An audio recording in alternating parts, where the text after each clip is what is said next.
नमस्कार, आप देख रहे हैं हिंदुस्तान सीबी न्यूज और मैं हूं आपके साथ जोग सिंह सक्सेना और बात करते हैं इस वक्त की बड़ी खबर। महाकुंभ में नित्य नए नए नाम सामने आ रहे हैं। ऐसे में आपको बता दें, आगरा की गौरी का भी महाकुंभ के चलते देखिए किस प्रकार चर्चाओं में आई है।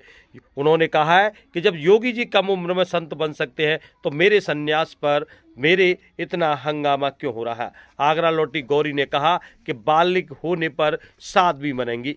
पिता बोले एक बार फिर प्रयागराज जाएंगे। जी हाँ दोस्तों, योगी आदित्यनाथ ने भी कम उम्र पर संन्यास लिया, ये कहना है गौरी का। तब किसी ने विरोध नहीं किया। मेरे संन्यास लेने पर इतना हंगामा क्यों हो रहा है। जूना अखाड़े में शामिल होना बहुत कठिन और गौरवशाली है, लेकिन मेरा मनोबल टूटने वाला नहीं। अब मैं साध्वी के बेस में ही रहूंगी और यहीं गुरुकुल में पढ़ाई करूंगी, सनातन धर्म का प्रचार प्रसार करूंगी। बालिग होने पर मुझे साध्वी बनना है, यह कहना है प्रयागराज महाकुंभ में साध्वी बनने गई 13 साल की किशोरी का। वह 23 दिन बाद अपने गांव फतेहाबाद लौट आई हैं।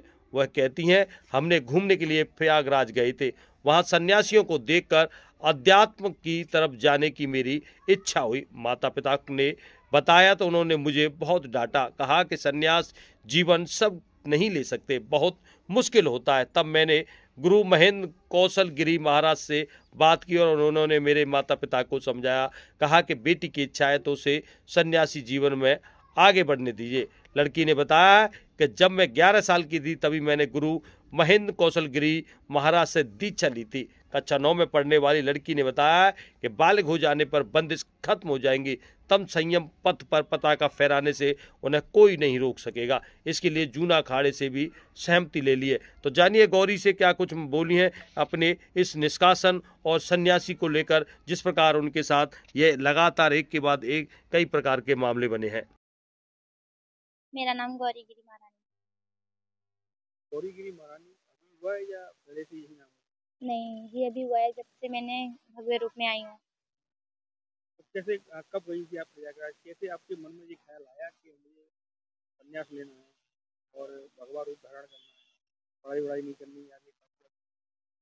कैसे आपके मन में विचार आया? जी, मेरी ये बचपन से इच्छा थी, पर मैं जब 25 दिसंबर को यहाँ से गई थी तब मैं वहाँ पे घूमी, सबको देखा तो मेरा भी मन विचलित हो गया। क्यों ना जो मेरे मन की इच्छा थी, बचपन की इच्छा, क्यों ना मैं आज ही उसको पूरा कर सकूँ। तो फिर मैंने इन लोगों से भी बोला था कि मुझे संन्यास लेना है और ऐसे ऐसे रहना है। तो घर वाले बोल रहे थे कि नहीं, ये कोई मामूली खेल नहीं है, शादी बनना एक लोहे के चना है, उसको हर एक कोई पार नहीं करता। फिर भी मैंने इन लोगों की बात ना सुनी। फिर मैंने इनको धमकी दी, अगर आप नहीं बनने दोगी तो मैं गंगा जी में डूबकर अपनी जान दे दूंगी। फिर इन्होंने कहा ठीक है। फिर मैंने गुरुजी से बोला, इन्होंने कहा अपने माँ बाप से पूछो, इनसे पूछा तो इन्होंने कहा गुरुजी जो मेरी बच्ची की इच्छा है वो आप लोग करिए। तो गुरुजी ने भी फिर बोल दिया कि ठीक है।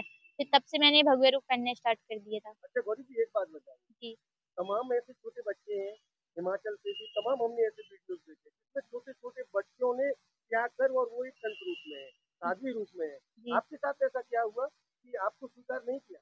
जी, मेरे घर के ही विरोधी बन गए थे, मेरे परिवार के ही समझो, मेरे घर के ही मौसी मौसा जितने हैं भाई बहन ये सभी विरोधी थे। क्यों विरोध किया? कारण रहा होगा। जी हाँ, मेरे पिताजी ने एक व्यापार किया था जिसमें पार्टनरशिप किया था, पार्टनर का था उसमें। तो उसमें ना उसने थोड़ा मतलब बेईमानी कर ली थी। तो फिर मेरे पापा ने इसको बोला था कि थाने से उसको उठवाया जाए। तो मेरे जो अंकल हैं बगल में रहते हैं सुमित, वो उठा के लेकर आए थे उसको घर से। तो इसलिए वो तब का बदला हमसे निकाल रहा है।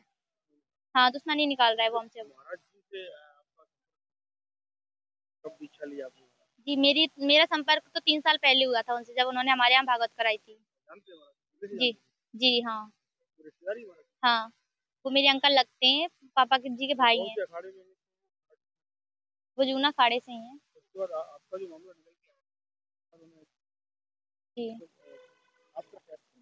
जी, उनकी तो कोई गलती नहीं है। मैं उन सभी से हाथ जोड़ के निवेदन करना चाहती हूँ, हरिगिरी जी, प्रेमगिरी जी, नारायण गिरी जी से, कि जो मेरे गुरु पे आरोप लगाया जा रहा है वो सब गलत है। क्योंकि मेरे गुरु ऐसे है ही नहीं। जो आरोप लगाने वाला है वो पद्मा सिंह है और उसका दामाद भानु प्रताप, उसका लड़का सौरभ, और जो है एक है ब्रजभूषण मार्कंडे, आगे का क्या? उसने। आगे आगे क्या करना चाहेंगे? साध्वी बन के तो भजन कहीं भी कर सकते हैं, जंगल में भी कर सकते हैं, पढ़ाई कहीं भी कर। वो पढ़ाई लिखाई तो मैं हमेशा करूंगी और पढ़ाई लिखाई मेरी जारी रखेगी। कहाँ पढ़ेंगे? जी नहीं, मैं वृंदावन में गोकुल में पढ़ूंगी। और इसी के साथ जुड़े रहें आप हमारे साथ और देखते रहें हिंदुस्तान CB न्यूज।